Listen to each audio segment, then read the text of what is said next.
Hit start screaming. Okay.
It's the BQW Podcast, presented by BQWorld. Here's where we talk about consumer technology, everyday life struggles, pop culture, latest news stories, and whatever else that goes on inside of Big Q's brain. All right. I forgot to hit record. That ain't a good look. That is not a good look. Okay, let's try this again. Okay, here we go. Record.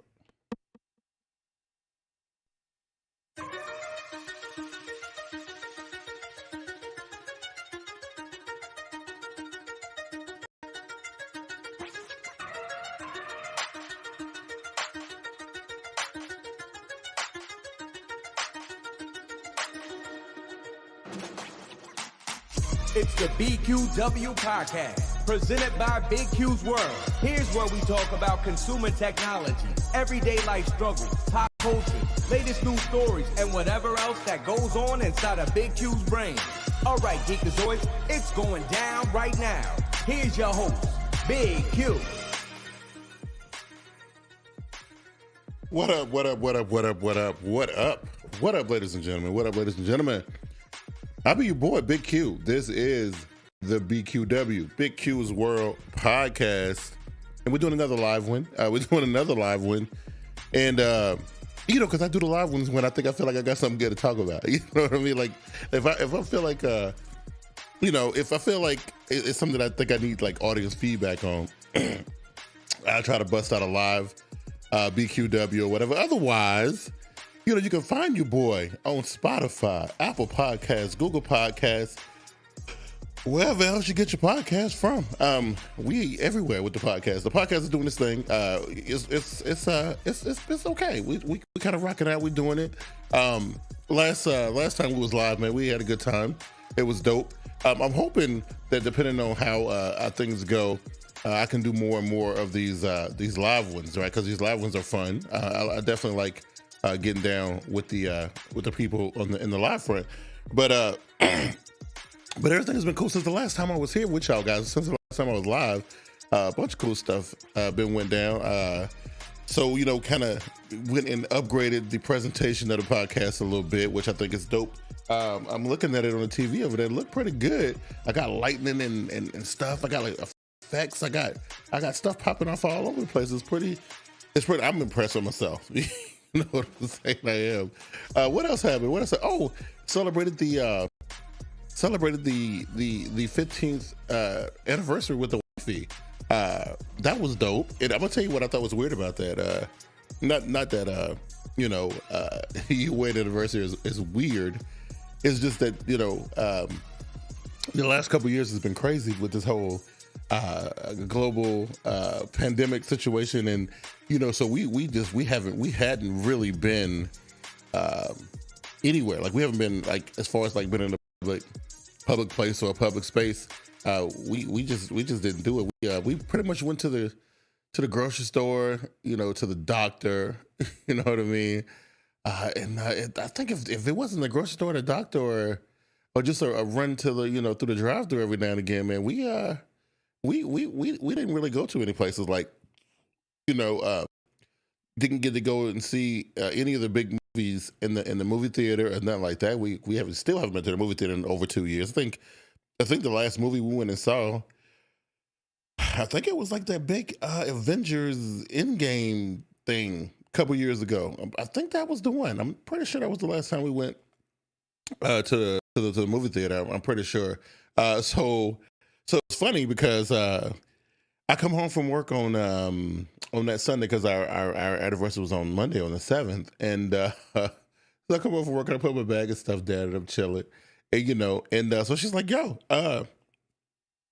you think about going to I'm thinking about going to our favorite spot for the anniversary. I'm thinking about hitting up the spot. We go to this little Italian joint in North Charlotte, South Park, Charlotte." Meggiano, that's our little spot. And so like the last couple of years we went and had to like do like takeout. So we went and we actually just grabbed the food and bounced. Of course, because regulations and whatnot, you couldn't sit down and eat. But back then you couldn't. Then I think the last year I think they had started indoor seating or whatever the case may be. I can't really remember. I just remember we weren't really trying to sit down and eat. We just wasn't feeling it like that. And so yeah, she's like, you want to? What you think about going to the spot for dinner on the anniversary? And I'm like, yeah, sure. Not even thinking about it. It's like, yeah, whatever, fine, okay, cool, I'm good with it. So I go and I change and I come back downstairs and whatnot, and I go in and I'm just doing my thing. And then so she comes in the room. And she's like, yo, no, I don't think you heard what I said all the way. I was like, what do you think about actually sitting down, like having dinner, like in the spot? And I was like, I didn't know that's what you was talking. I had to think about that for a second. I was like, I don't know, because I hadn't done it. We haven't done it in so long. We haven't done the whole going out to dinner thing in a while. It's been a long time. And so when she I was like, okay. So the first thing I'm thinking is like, okay, I'm cool. I think I'm gonna be okay. But what about you? I don't know. I don't think you're gonna be able to do it because you've been in the crib for over 2 years, completely isolated. I don't know. I think you probably gonna get there and you probably gonna be like, nah. I'm not gonna do it. But you know what? She was a trooper. We went and it was great, and the dinner was amazing, and we had fun, and we actually sat there and in the restaurant and actually ate the food there, which made the food taste 1,000 times better, and that kind of thing. So it was strange though. It was weird. I was gonna say we haven't done it. We hadn't did it in a long long time. So it felt weird at first, but then of course, we sat there, we talking and, eating, and we kind of forgot about that whole thing for, a little while we was there, until it was time to leave. You putting your mask and stuff back on and whatnot. And it was weird because this was the day, I think, if I'm not mistaken, I think this was the day, like a couple of days after the mask mandates had just been lifted, like again, you know what I'm saying? So like we're standing out there going, before we went to the restaurant, everybody was standing out there with like no masks and stuff on. And it was a weird sight to see. It was very weird seeing that. And so, for us, especially for us who have been in the house for so long, it was just, I don't know, it was a weird thing, you know what I mean? And then of course, like I said, we were cool for a little bit. We had our dinner. It was great. And then there was a Cheesecake Factory next door. So we went to the Cheesecake Factory to grab dessert. And it was like, the people standing around. If you've been to the Cheesecake Factory, you know what I'm talking about. Like, everybody's kind of standing around like the little cheesecake area or whatever. And, no mask, very close to one another. I'm telling you, for people like us who've just been kind of, in solidarity and kind of isolated for a while, that whole thing was weird, man. But we made it through. We went on our anniversary dinner, and we had anniversary dinner at our favorite spot, and we had cheesecake afterward, and we didn't catch COVID, and we didn't die. So I think I would say it was successful. It was it was a successful dinner. I would say. I think all in all it was great. And I'm kind of glad I was able to do it. Even though like the last week at work, watching everybody come in there with no mask on and stuff was like something that I had to kind of like get used to, because like it was. I tell you, man, it's this whole pandemic thing. I don't know, man. Everybody got their little different takes on it, but I think this is gonna be one of the first BQW shows where we're not really gonna talk about it a lot. I don't really have no crazy COVID stories to talk about, nothing like that. What made me decide to want to go live this time with the show is because of this crazy. How did Dave say it? Dave said, very French, very French guy, Jussie Smollett, right? And the whole thing that goes, and in this whole story, and I ain't gonna lie, to me, I find it hilarious, to be honest with you. I ain't even gonna lie. I think it's pretty funny, the story and where we are with the story right now, with him being sentenced to 150 days in jail and all that kind of stuff. But then what's weird is that then we got this other stuff that's coming out, this whole free Jussie, Taraji P. Henson and other people are saying other things. They're feeling a different kind of way about it, and then it's the whole Karen part of it. We'll talk about it. We'll talk about it because that's what we do on the BQW. We will get into that. Also, watching Joe Budden and Joel Ortiz and Crooked Eye and Royce da 5'9" go through this whole boy band breakup thing publicly. They all on Instagram Live airing their grievances on social media about, it's funny because like, you see this kind of stuff happen with like R&B groups and like boy bands and and stuff like that. But watching these grown black men go through this, it's entertaining. One, right? It's very entertaining just to watch how the whole thing is going down, and two, to watch how as black men how they are deflecting and the way they kind of treat each other in this aspect. I think like listen to the conversations and stuff. I was just like, there's something real crazy about what's going on here. But I thought it was a pretty interesting story, nonetheless. But that's how that thing goes. But it's really crazy. Another thing I wanted to touch on before I really get into some of the news stuff was, everybody was making a big fuss about Mary J. Blige's performance at the Super Bowl, and I always got to do a music piece on this show because I feel like this is a show for the culture, so we got to talk about black music and everything like that. And I got to tell you, the Mary J. Blige record, which nobody really talking about, nobody really said a whole lot about, but I was like listening to, I went and listened to the Good Morning Gorgeous record, and I got some thoughts about it. As a matter of fact, me and one of my homies, Mark, we did a breakdown on the show about adult content, like basically the people, the music people who we grew up listening to. Now they're older and they're still doing music, but they're completely separate from the younger people. Should they be considered like adult contemporary? We kind of talked about like rappers like Nas and Busta and all these other guys who just put out these records, like, in 2021, 2022, way long after they were, in their prime or whatever. And it was kind of like, back in the day when we would listen to, this is what I equated to, like, and I'm gonna show my age here. I don't know who watching or listening to this podcast, but if you're around my age, you would know exactly what I'm talking about. So as a kid, I grew up listening in the house. My mom would like play like the Temptations and stuff like that, and Billy Ocean and Isaac Hayes and stuff like that. So I just remember the early Temptations records, and they would they would sound like the old school stuff, and it was the old how did it go?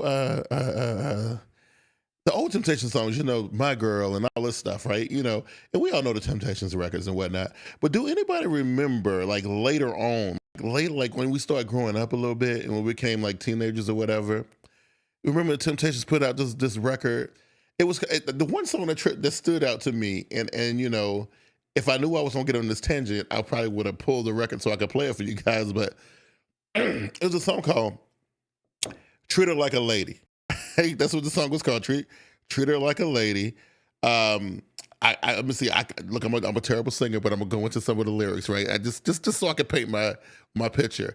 The song went sort of like light her cigarette if she smoke, even help her with her coat, treat her like a lady. It went like that, right? But basically, it was a song that was being sung by these dudes who came up in a completely different era from what they were singing about and the way they were singing this new song. So they were singing the song "Treat Her Like a Lady" in the style of the late 80s, early 90s R&B groups at the time, right? So that's what it sounded like. It sounded like the Billy Oceans and the Johnny Gills, and it sounded like that, right? It had that kind of vibe to it, and I just remember listening to it back then, because it's weird, because I remember listening to that song back then, and I was like, why do they? I asked my mom, why do the Temptations sound like this? Like, what are they doing, right? I couldn't understand like why the group that I knew, the way they used to sing and the way they performed, why are they now sounding like the teeny boppers and the kids and whatnot? Like it was weird to me, right? So it brings me back to the day. I was actually talking about this song to a coworker who happened to be white, and took him down a little trip down memory lane, and I was explaining this to him, and how, like, we get into this vibe where you grew up listening to somebody, and you get used to their sound, they sound a certain way, and the next thing you know, they come out as later, and it's on some weird stuff. Now, that brings us back to this Mary J. Blige record, right? So the first record, I'm gonna play a little bit of it for you because I do have it. I'm gonna play a little bit of it for you. The first record actually sounded like your typical Mary J. Blige, the stuff that I tuned in to listen to. I was like, okay, when I press play on this song, what I'm hearing sounded like what I was expecting to hear, right? And as a matter of fact, let me see if I can grab that for you guys real quick. Mary J. Blige, the song is called "Good Morning Gorgeous," right? So let's see here. See if we can do this here. So, song is called "Good Morning Gorgeous," and listen to this, and I can't play a whole lot of it because I don't want the copyright monsters to come out and shut me down. But we're gonna play a little bit of it, right? We'll play a little bit of it, and I'm gonna talk a little bit so that way we won't get in a whole lot of trouble and whatnot. But so yeah, you listen to this, And this is here. This is what I expected to hear when I press play on a Mary J. Blige record. I mean, and of course, I want to point out one thing too to you guys. This woman, 51 years old. I don't know, for the people who are watching the show live tonight, y'all see the video. Mary looking good, right? 51 years old. But listen to the lyrics, listen to the beat, listen to her cadence, and I'm gonna stop talking for a second. Yeah, I'm just telling you, this is what I expect to hear when I'm listening to a Mary J. Blige record, right? You know, she's telling a little story. It's sultry, it's sexy. It sounds like a Mary J. Blige record. I'm used to that.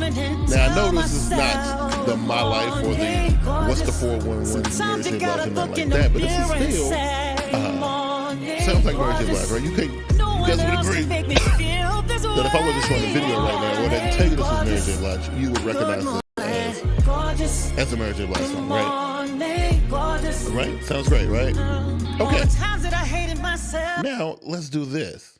So this called Rent Money, and she did it with the kid Dave East, who played Method Man on the Wu-Tang Saga show. And this is where I started to get a little aggravated because it's the same situation what I was saying with the Temptations, right? Here is where she's kind of sounding like these new wave R&B people with this weird island tinge thing that they got going on, and all this weirdness, right? So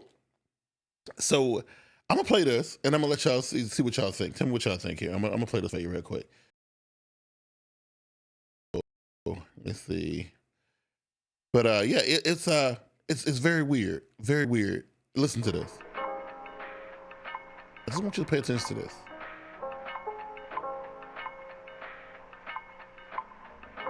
This isn't love, this is roulette. So again, this sounds like whatever it is, 2010, and then I'll keep moving. All of my chips on the table. Kind of R&B kind of sound, right? I never got what I came for. Same cadence, not same even till I am stable. Thing, right? I spend everything on you. Listen to the pre-chorus. But listen to the hook though, and you're gonna be like, really? Now I'm barely breathing. You know you're the reason, just trying to break even. You must be used to me spending. Look now, my rent money due. Now listen to this. What does that sound like to you? I spent everything fucking with you. Oh, you said you win some, you lose. All I got is rent money due. I'm gonna tell you, I don't like it.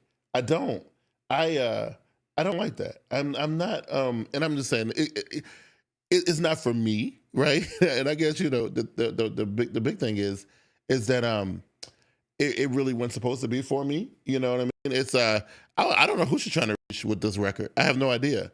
I have no idea who the person is or the fans that she's trying to reach with this particular song. But again, it's like completely out of her element. Doesn't really sound like a Mary J. Blige record. Now, somebody would say, well, maybe I'm not giving her the benefit of the doubt and appreciating growth as an artist and all of this. I just don't think a 51-year-old R&B diva who already proved that she's one of the best in the world actually needs to resort to this, because that right there, this new wave R&B to me is the equivalent of mumble rap. It's the weird, choppy cadences, and it's not for me. But I know I'm just saying it's just not my not my cup of tea. Just to be completely 100. It's just it ain't working for me. And that kind of thing. So I need to do a little break right here because this is usually where my ad breaks go on the podcast. So I'm gonna take a pause for the calls. I will be right back. We're gonna get into this Jussie Smollett situation here, and we're gonna talk about Jussie and see what's going on with him. The BQW will be back in a second.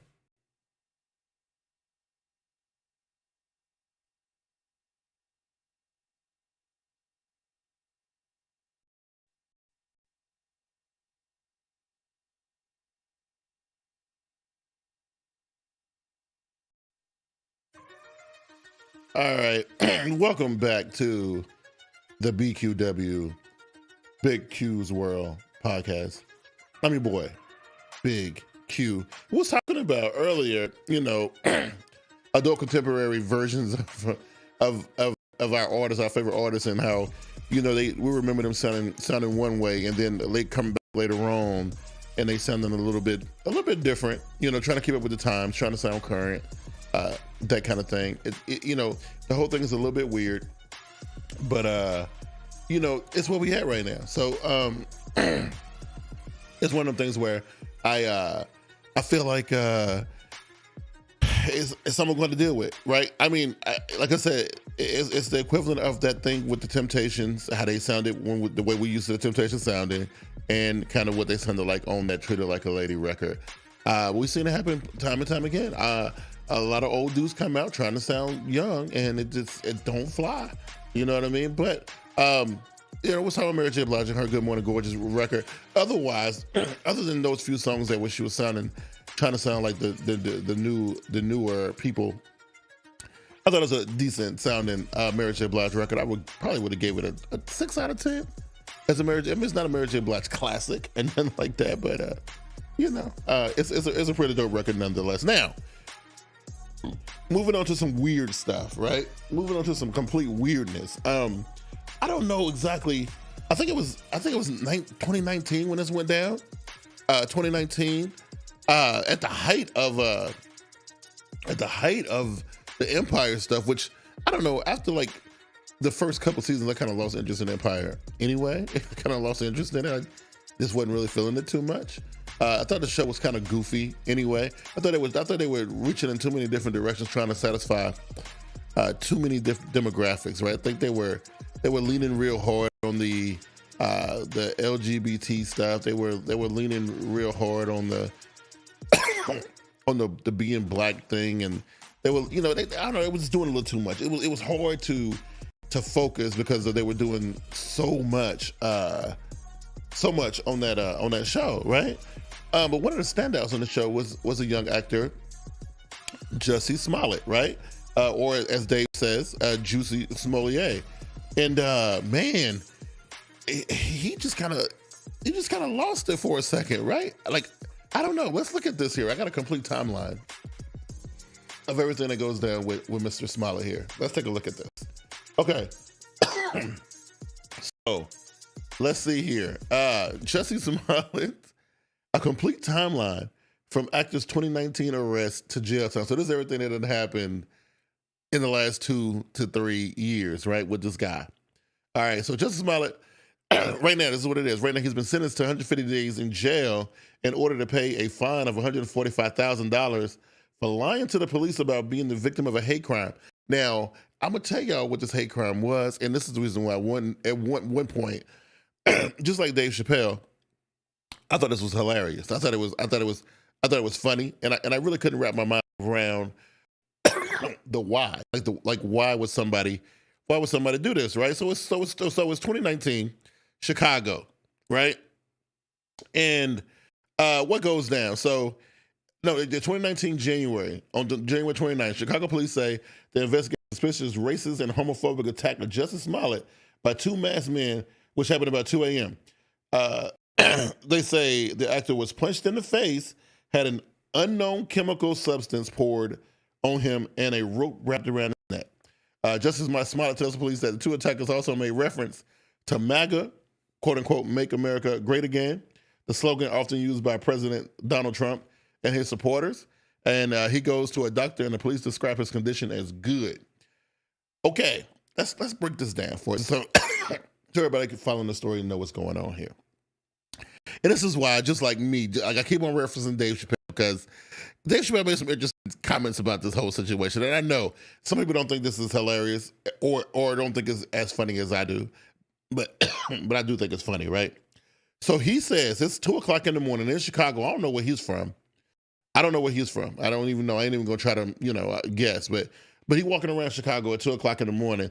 2 dudes jumped out. They're masked. 2 masked individuals. They jumped out of here, punched him in the face, poured bleach on him, and screamed MAGA. and then bounced. Like, I'm just saying.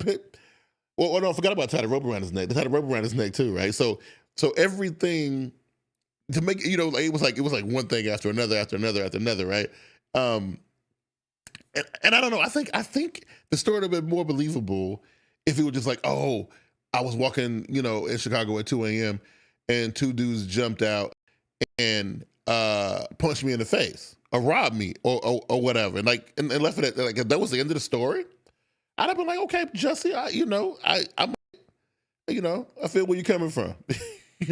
I feel where you're coming from. It gets weird because they poured the bleach or the unknown substance on him. Like, what was the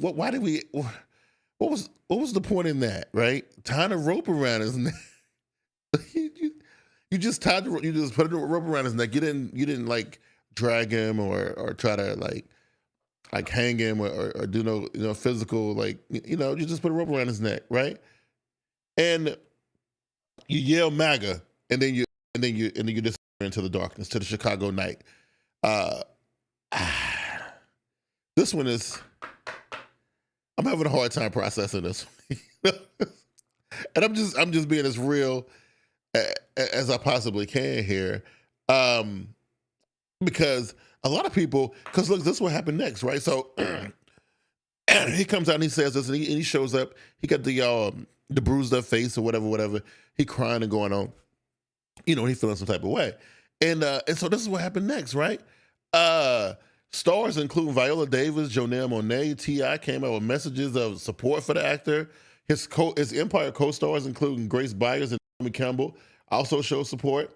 Grace Byers says the despicable act only shamefully reveals how deeply the disease of hatred and inequality, racism, and discrimination continue to course through our country's veins. Empire director Lee Daniels posted an emotional video on Instagram saying, "Hold your heads up, Jussie. I'm with you." Comedian Steve Harvey chimed in. "This is about coming to the aid of another brother that has tasted the brutality of hatred, racism, and bigotry."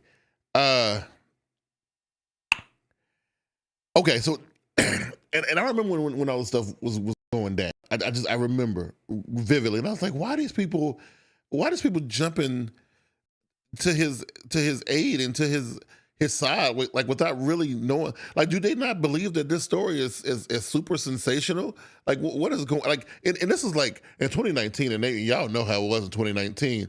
This was right before pandemic, and this was right before the world lost its mind and we went into the war against the police and all that stuff during the summer of 2020 and all that weird stuff. So it got crazy out there for a minute, and so it makes you almost believe that something crazy like that could have happened because how nuts the world was at that particular time. But then you have to say, like, why? And for all these things that he claimed happened to him, all these things that he claimed went down, these dudes would have had to been following him around, right?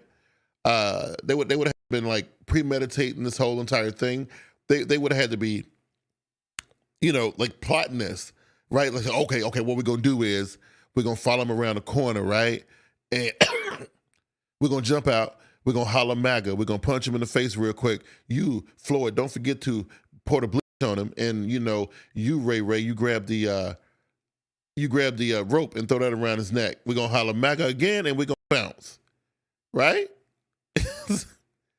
Was that the plan? Right? Because this don't happen spontaneously, right? You don't just have, you like Ray and Floyd, they don't happen to be leaning against the on the corner chilling, right? 2 a.m. Chicago, right? In January, at that, it was cold as hell outside. Floyd and Ray just out here chilling, right? They see, oh snap, is that Jussie Smollett right there? Is that the Empire dude? Yo, that's him. Yo, let's grab that bleach real quick. Yo, bro, get that rope. Let's go. No, it didn't go down like that. It didn't, right? And we found out later that it absolutely did not go down like that because everything that Jussie Smollett said was a lie, right? And that made me feel like the people who were doing all this weird support for him, I how did they feel? All your Steve Hardys and Viola Davis and Lee Daniels and all these people who were saying all this stuff before they, even recognized and saw what was really happening. But how do you feel about that now, right? When you realize this dude is telling a lie, right?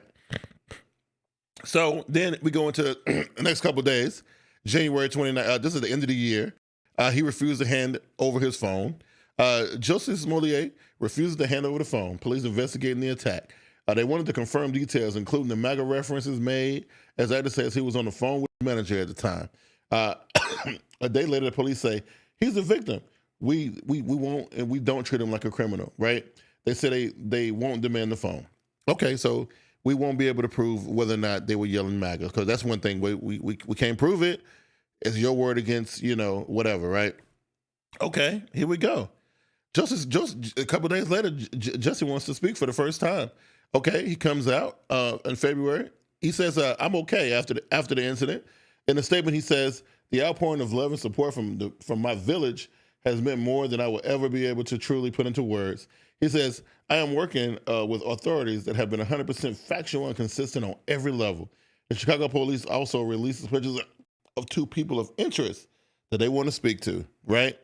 Chief Communications Officer Anthony Guglielmi says detectives are taking this development very seriously, right? And then here we go. We got a tweet from Anthony Guglielmi. He says, hours ago, the Chicago police detectives located a surveillance camera that shows potential persons of interest wanted for questioning in references to the assault and battery of the Empire actor.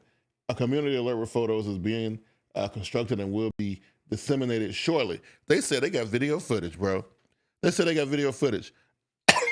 Can we see the video footage? We can see the video footage. Here we go. Photos of people of interest were in the area of alleged assault and battery of Empire cast member. While video does not capture an encounter, detectives are taking those developments seriously and wish to question individuals as more cameras are being reviewed. So, okay, they got cameras of two dudes just chilling. Now, all of a sudden, that story must be true now, right? It's got to be true because we got pictures of two hoodlums just hanging out chilling, right? Okay, so we still moving with this. At a concert that I've been playing for a long time, Jussie Smollett makes some more comments about the incident. He says, "I'm not fully healed yet, but I'm going to be." He says, reading from a piece of paper, "Just because there's been a lot of stuff said about me that's absolutely not true." He glanced at the balcony and says, "I'm sure my lawyer's sitting up there like, no, Jussie, no." He says, "Above all, I fought back. I'm the gay Tupac." Without finishing with that, explanation about what that meant. I'm the gay Tupac. Then there you have it, folks. There it is.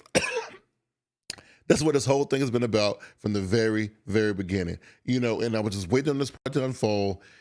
Okay, let's talk about Tupac just for a second. We won't spend a whole lot of time on it. Tupac at one time had been speaking out about all kind of stuff, right? So much so that he had become a target for multiple government people who wanted to get him to shut him up, to silence him, right?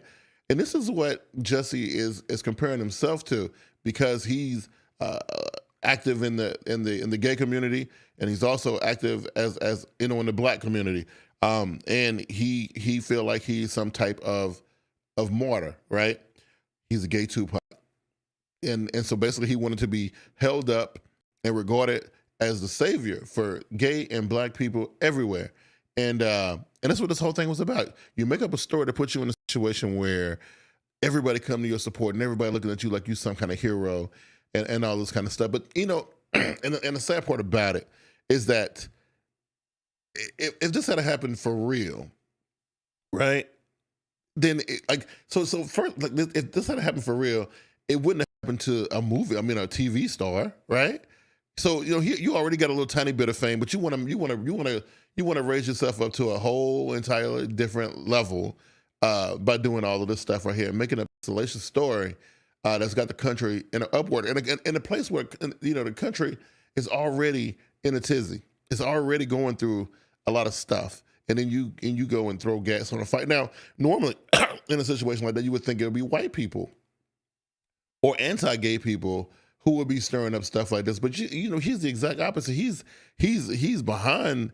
He's on the side of on the right side, still causing confusion and whatnot. Like he's an outsider, like he's an enemy, but he's just doing it to prop himself up. It's weird. So it goes on and on. Phone records got submitted, and then they arrested the persons of interest, right?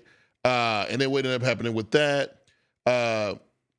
These two people of interest were arrested and interviewed by the police, but not charged and treated as suspects.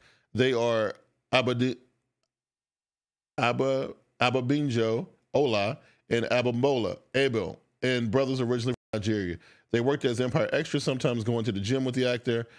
Some of them items seized from a police raid of the home include a black face mask, an Empire script, phone receipts, a red hat, and bleach. Oh snap! The bleach was in possession, like at the crib. Do you got bleach at your house? What about the dude in the back over here? Like this guy. Do you have bleach at your crib? I got bleach at my crib too. I don't know if that proves anything.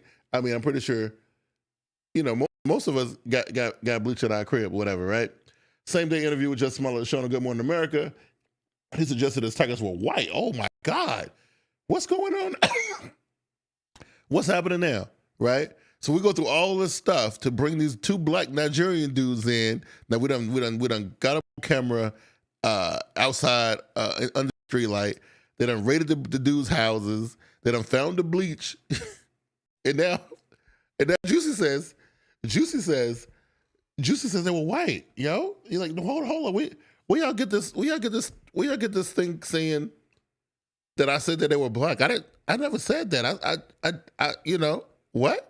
Okay, that's the first crack in the armor right there. Actually, that's the second to me because the whole gay Tupac thing really set my antennas ablazing. And now he goes into this whole entire thing right here. So it says, if I had said the attackers was Muslim or Mexican or someone black, I feel like the doubters would have supported me a lot much more. On his refusal to handle the phone, he says, I have private pictures and videos and numbers, my private emails, my private songs, my private voice memos. And speaking through tears, he says gay people should learn to fight these kinds of attacks. Chicago said, police say they have no evidence to support the reports that the attack was staged. Wow. So we get all the way to February 2019. Jussie Smollett is charged by police. CPD has confirmed that a tip this morning about a sighting at the residential towers of the individuals involved in the alleged incident is unfounded and was not supported by the evidence obtained by detective. Case update. Jussie Smollett is now officially classified as a suspect in a criminal investigation for filing a false police report, class 4 felony. Detectives are currently presenting evidence before a Cook County grand jury. And that's what his little lion ass get. That's what his little lion ass get. So the Chicago police said the actor is charged with disorderly conduct, filing a false police report. Earlier in the day, reported the U.S. obtains footage appearing to show the brothers buying materials, including ski masks, that had allegedly been worn by the people who attacked the actor. Wow. So we go through all of this. He's arrested in February 2019. And listen to what the Chicago police dude had to say. Let's listen to this real quick. Because this is funny to me. This all stuff is just hilarious. Accusations within this phony attack received national attention for weeks. Celebrities, news commentators, and even presidential candidates weighed in on something that was choreographed by an actor. First, Smollett attempted to gain attention by sending a false letter that relied on racial, homophobic, and political language. When that didn't work, Smollett paid $3,500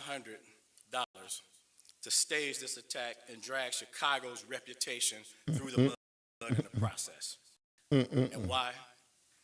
This stunt was orchestrated by Smollett because he was dissatisfied with his salary. So he concocted a story about being attacked. Now, our city has problems. We know that. We have problems that have affected people from all walks of life, and we know that. But to put the national spotlight on Chicago for something that is both egregious and untrue is simply shameful. I agree 100% with the chief of police right there. He ought to be ashamed of himself. All this real stuff that's happening in the world, especially in Chicago, especially in Chicago. You running around here choreographing and staging stuff like this, and you don't use all the city's resources, and all these different people got brought into this whole thing. They could have been doing some other real work somewhere else, right? So here we go. February 22nd, he's suspended from Empire. TV show's executive producer released a statement saying that the actor won't be in the final 2 episodes of the latest series, and they added that the allegations against him were disturbing.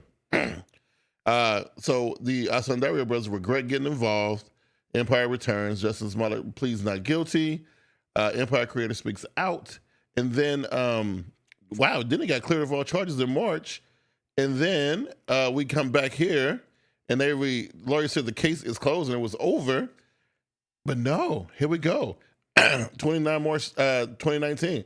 Jussie is ordered to pay for police overtime for all the work and stuff that they had put in trying to solve this ridiculous case, right?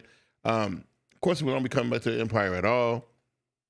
None of this kind of stuff. So it brings us to November 2021. The trial began.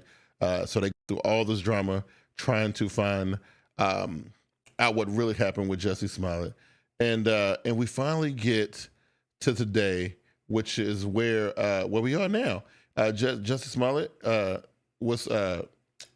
Prosecutors argued the actor, who was a part of the TV series Empire, staged a racist and homophobic attack on himself back in 2019 when he told police he was walking home from this Subway shop and 2 men attacked him, yelling racial and homophobic slurs and putting a noose around his neck. They say he instructed those 2 men to do it. Authorities began questioning Smollett's story when he declined to fully cooperate with the investigation. However, Smollett maintains the attack was not a hoax, and the defense argued authorities rushed to judgment. There is a presumption of innocence. That was non-existent in this case. 2 brothers, former extras on Empire, testified Smollett hired them to carry out the attack. Smollett took the stand and accused those brothers of trying to extort $2 million from him, but the brothers deny that accusation. Smollett's lawyers have said they plan to appeal the conviction and that Smollett is 100% confident he will win. Rena Roy, ABC News, New York. So Jussie goes on, and during the thing is talking about he got sentenced to 150 days in jail, where he's gonna be serving his time at, and he was pleading with the judge, saying how he respected him and whatnot, claiming that he wasn't suicidal, in which nobody even said he was, but he claiming that if something happened to him while he was on the inside, that he's not going to be doing it to himself, somebody going to do it to him, which he might be right about. I know if I saw him, I would try to hem him up or whatever, but that's what we had. So he's getting ready to go to jail. He's setting the groundwork like something's supposed to happen to him while he's in jail, almost like he's still writing his own show or whatever. So it's a very sad case, man. And I feel bad for the kid, man. Like he's clearly delusional. Something's really wrong with this cat, right? Something is definitely wrong with him, and he got he got some problems. Now, as much as I enjoy that, I close the show with this one because I'm a hip hop guy, right? And I'm a hip hop dude, and I hate to see weird stuff like what's going on. Joel Ortiz, Crooked Eye, Joe Budden, and Royce the 5'9", collectively known as SlaughterHouse, right? Bunch of dope MCs coming together, doing some cool stuff. In a day and age where dudes like myself or of a certain age or whatever, I feel a certain type of way about the state of hip hop right now, and I'm not truly 100% satisfied or happy with the product that's being offered to me right now.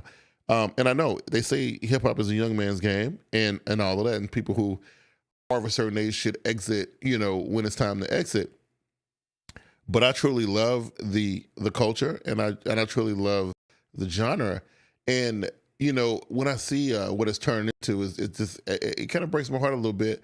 And then I see these guys, and they go into what appears is the equivalent of, like I said in the open, of a boy band breakup, right? On the surface of what's happening, from as far as what I could decipher from all the details and all the conversations that were had. A bunch of weird stuff going on that I definitely don't approve of as a black man. Definitely don't like airing the dirty laundry in public. That's not a fan of that, right? I feel like dudes who and the fact that they during their conversations they would throw around the word love that they have for one another. Like, I love you, man, and I love you, man, and that I got nothing but love for you, bro, and all this kind of stuff. But then at the same time, you on Instagram Live in front of hundreds of thousands of people talking about your in-house business, right? I don't know. I don't agree with that. I have a huge problem with bringing your business outside. I don't know. I'm not a fan of it, right? And of course, in the course of the dialogues that they had, they were saying how telephone calls have been had, and they've been trying to discuss things behind closed doors for the equivalent of 8 years or whatever 2012 or whenever the last album came out. That they've been having some disagreements, and they've been trying to talk and get on the same page to do some stuff, and so on and so forth. The synopsis of the story is this, right? So King Cricket comes to the fellas, particularly Royce, and was like, "Yo, listen, here's a deal that somebody, I was talking to some people, had put some fillers out there, whatnot, so on and so forth. This is a project that some people want to kind of hook us up with. Thought maybe you'd be interested and whatnot. It's gonna be good for the group. We finally separated ourselves from the place that the record label that we used to be on. We're doing our own thing now.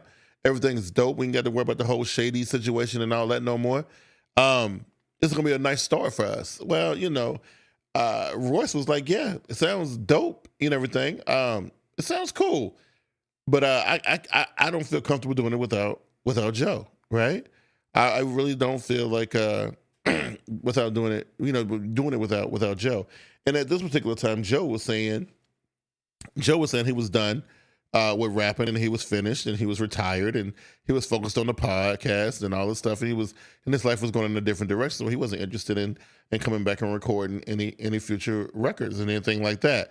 So basically, that left Joel and Cricket to do the record themselves, right? So they put it together, called it The Rise and Fall SlaughterHouse, which I think the naming of it was a little bit weird.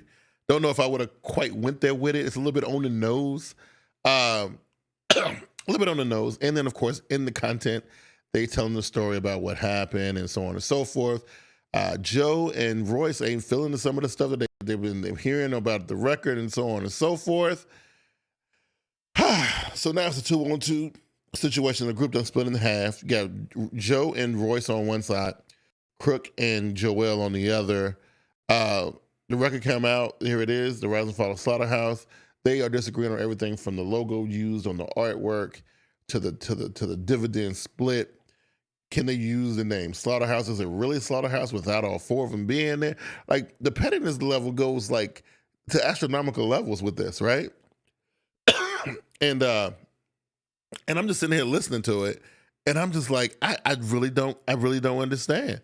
I really don't understand. Like, if everything that I heard, like, they calling each other liars, and they said, saying like, you did, you decline the offer, and he said, no, I did not. You never heard me say it. Royce was saying how, Joe never said no to the offer. He had questions about it. He wanted to kind of know what the dividend split was going to be and a bunch of the, the other stuff. Joe, one point I will say about Joe, he has risen his game up as far as being on the business end of stuff. I mean, we know he went through the whole thing with Rory and Mal with the whole Joe Budden podcast, and that really was about money and about dividend splits and who was owed what and so on and so forth. So him going there first, it sounded like it was something that Joe would do. First, I told you guys I was kind of done with this, but what's the money? Let's look at the paperwork, right? And the paperwork couldn't, never made it to Joe's desk. So, it is what it is. So, then you had people saying like Joe feeling like, well, since, the paperwork never came back, they never gave him what the details was going to be. They proceeded to go on and do the project without the other two. without even saying anything, presuming that they had said they had declined the thing, and that wasn't really the case. It's just, and it's a shame. It's a shame because I've always been a fan of groups. I am a product of the 90s when everything was about collaboration and everything was about groups, and it was just groups. It was R&B groups. It was hip hop groups. We had like Wu-Tang Clan and Junior Mafia and West Side Connection, and it was just cliques and clans everywhere. And it was a beautiful thing because you got so many different styles and stuff all within the same group. It was beautiful, and how these different people held each other down. The Jungle Brothers and De La Soul and all. It just groups, right? But now I know of like behind the music or unsung and documentaries like that. None of that stuff ever turns out good. Like there's never been a group. Even my beloved Outkast, just a regular 2-man group, it's been drama there too. It's like you would think that sometimes people can escape that, but they can't.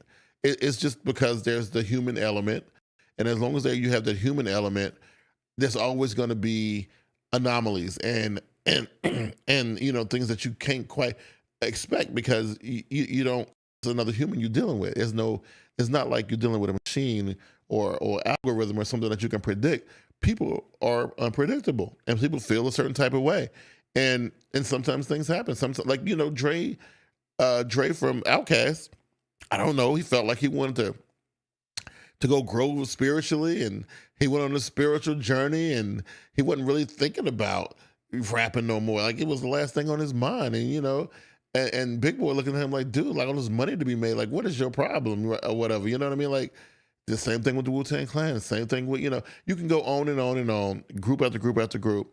It's the same issue over and over and over and over again. And it's a shame that it's like that, but it is. It has to be expected. Like, if you get together with some people to do some stuff, you got to always worry about the back end of it because it ain't gonna last forever, and it ain't gonna last always because the human element, right? There's the human element, and that human element is always gonna be the thing that breaks these groups apart. Like, I was sad to see, crazy stuff happen with like, Drew Hill and Jodeci and, 112 and Boys II Men and, TLC and, it just escape. Like you just name them, name the group and show me a group that started back in the day and are still together to this day. You name one and I'm telling you, I would shake your hand because it don't last. It doesn't last.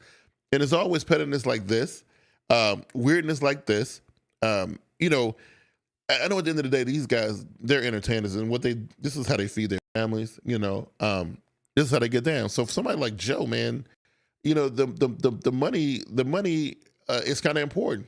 Maybe not so much for somebody like Joel, right? He's all about the culture and stuff. He just want to make really good music. I want to shake up the world. I want to do X, Y, and Z. And then you got people like Royce who just want to prove that he belong and I belong in the top 5 MCs of all time and so on and so forth. The agendas are different. They're all over the place. You know what I'm saying? And that's why you can't agree on nothing. It goes down like that all the time. All the time. And this is just another case of that human element showing up and shaking things up a little bit. But I will say this though in closing though, nothing really shows somebody's true colors like a little bit of a breakup, right? Because then you start to see people for who they really are, who was really about what. I'm a fan of Joe Budden. I'm a fan of Joe Budden, but Joe Budden is one of them kind of people who you have to really listen to, right? He's the king of doublespeak and the king of deflection, right? And you really got to pay attention to what he's saying a lot of the times because he want to sound like he's the smartest guy in the room, but nothing is ever really truly his fault. I find that he rarely takes accountability for anything, and really wants to play the victim a lot of the times, right? That's just what just my personal observation. You know what I mean? I look at somebody like Royce, right? He's a guy who never really quite ever wanted to accept the fact that he's not ever going to be as good as he think he is, right? And in his mind, he feel like he's the greatest of all time. But nothing that he's ever done has proven that. He has no documentation or event or anything or award or any kind of tangible something to say anything close to what he thinks in his mind, right? He's been weird like that ever since the beginning. That's why I was never really a fan of his work. I thought he was talented, but he always thought he was better than what he really is, right? Never really listened to a whole lot of Joel's work, but I never had a problem with him. I think the dude is a decent rapper. He's pretty good, and I like the fact that he loves the art and he just want to bang out to bang out. It sounds good to me. And Crook, he's kind of the same. I remember listening to him when he used to rock out with Snoop and them, right? So like, I don't know, man. It's just a weird. Like I said, you can see what it's really about when it goes down. So when stuff hit the fan, then people's true selves really come out, and that's when you see what it is, right? And that's how I look at it. So I do believe that this right here is going to be the end of this situation right here. I don't think we're going to see a SlaughterHouse reunion unless like Joe, he made at one point during the Instagram live situation, which I thought was just completely egregious. He was just like talk about how he was bigger than all of this now because of his podcast and all that, and just flexing for no reason, but because of that, those dudes will never ever get together again. I feel like Joel Ortiz during that whole situation and getting flexed on in public on IG Live in front of everybody by Joe, with his boy Roy sitting there not even really backing him up. Yeah, Joel ain't never gonna work with them dudes again, man. I think his pride got hurt or whatever, you know what I mean? And I don't blame him. I would have got off that Instagram Live too, because Joe was on some other stuff, and I was like, you know what? You talking reckless, man. I ain't got time for this either. And I don't blame him for leaving. I don't blame him for because even though a lot of the stuff Joel was saying, it was coming from feeling, it was coming from like the heart. He didn't have a whole lot of facts to back a lot of things up he was saying.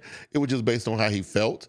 And like I said, for him, it was all about feeling. It was all about that for him. And, it wasn't about the money or the fame and that like that. He just wanted to rock out for the culture or whatever, And I think Joe hurt his feelings with that weird flex about, how he was so much bigger than the group or whatever. I think it was unnecessary. And so for that, I can't rock with you, Joe. I can't do it, man. I feel like he was wrong in that situation. And I guess Joe don't really care. I mean, the Slaughterhouse record, it's small potatoes. He's right about that. I mean, he is doing what he's doing with the podcast, but man, these your boys though. Like you flexing like that is just, I don't know. Felt like it was a little bit too much. You feel me? You know what I mean? So that's how I feel about that whole entire situation. Listen, this has been the BQW podcast, man. Episode 6, I want to say it is, and a live one too. And I'm glad I was able to with you guys and have a good time. I think there was some comments and stuff, but I had a hard time. I got a new setup. Didn't really get a chance to read a lot of the comments that was going on here. I will go back and check them out, and I will respond to them in due time. But for anybody listening to it after the fact, anybody who was listening to what I was saying, and maybe I didn't get to your comment or question, hit me up on the socials, man. Hit me up on Twitter at BigQsworld, Instagram at BigQsworld, Facebook at BigQsworld. Hit me up. Tell me how you feel about the whole thing, man. We'll make some dialogue about it. Because I'm not saying I'm right about it. I come on this podcast, I just talk about what I feel. It ain't necessarily got to be facts all the time. Most of the time it's opinion. And that's why I said on my podcast is the BQW, the BigQsworld podcast is culturally opinionated. It's just my opinion on a certain different things that I like commenting on. And so my commentary is this is how I feel about it. And again, if people agree with it, I think that's dope. But it's always good to disagree too. So, if you didn't like a lot of things that I said, or you felt a certain kind of way, we can talk about it. I'm not above that. I think that would definitely spark some dialogue. I'm all about talking. In fact, I'm looking to have some people on the show so we can debate these things and we can talk about them and we can, see what's really going on. I definitely like talking about the culture with other people who feel as passionate about it as I do. But other than that, I think we're going to go ahead and roll up out of here. I think that's going to be the show for this evening. I want to thank everybody again for supporting the show on all the different podcast platforms, giving me good ratings and reviews and downloading and subscribing to all that. If you guys like the live version, if you guys want me to keep doing the live ones, the live one is a little bit of work. So I need to see that you guys appreciate it. So, like the video if you can, And if you're the first time, rocking out with me, go ahead and hit that subscribe button, so you can lock yourself in. So that way, when I see that kind of stuff, I know that you guys want me to do more live stuff. So I do more live stuff. So if you guys don't mind, if you like what you saw here and you like what you heard, or if you kind of just want to, get into some debates and stuff like that, or you want to have a conversation with me about the culture, go ahead and hit that like button, hit that subscribe button. Make sure you lock me in on iTunes and Spotify and Google Podcasts and all that good stuff. Other than that, I'm your boy Big Q. This is the Big Q's World Podcast, the BQW. And I think I'm rolling, man. I'm out of here. Until next time, y'all be safe. Keep it culturally opinionated. And I'm out. Peace.